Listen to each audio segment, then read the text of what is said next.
একদিকে স্বপ্নের ইউরোপ, অন্যদিকে জীবনের ঝুঁকি নিয়ে পাড়ি দেওয়া বিপজ্জনক সমুদ্রপথ। এই দুইয়ের টানাপোড়েনে প্রতি বছরই বহু মানুষ ছুটে চলেন অজানা ভবিষ্যতের দিকে।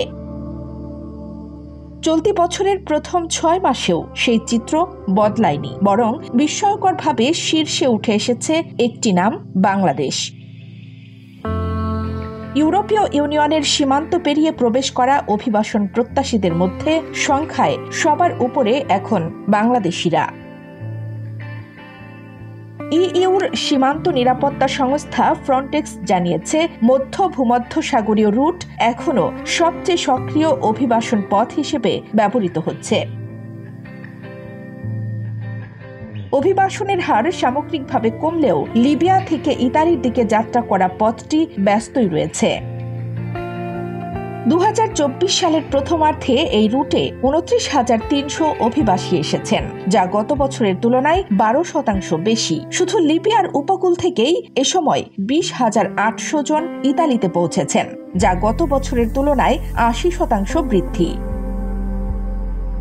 পূর্ব ভূমধ্যসাগরীয় ও পশ্চিম আফ্রিকান রুটে প্রবেশের হার অনেকটাই হ্রাস পেয়েছে। পূর্ব রুটে আগমন কমেছে 25%, আর পশ্চিম আফ্রিকান রুটে কমেছে 40%।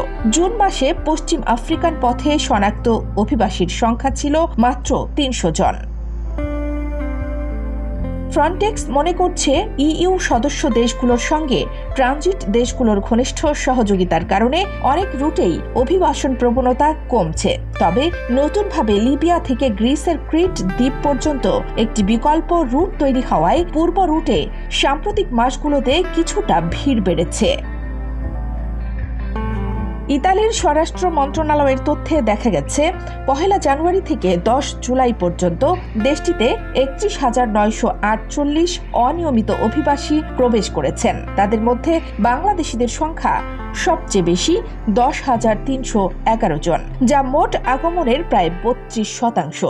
এরপর রয়েছে ইরিত্রিয়া ও মিশর। এছাড়া Pakistan, Ethiopia, Sudan, Syria, Somalia, Nigeria প্রভৃতি দেশের নাগরিকরাও রয়েছে তালিকায়। কানিস ফাতেমা, নিপা, খবর সংযোগ।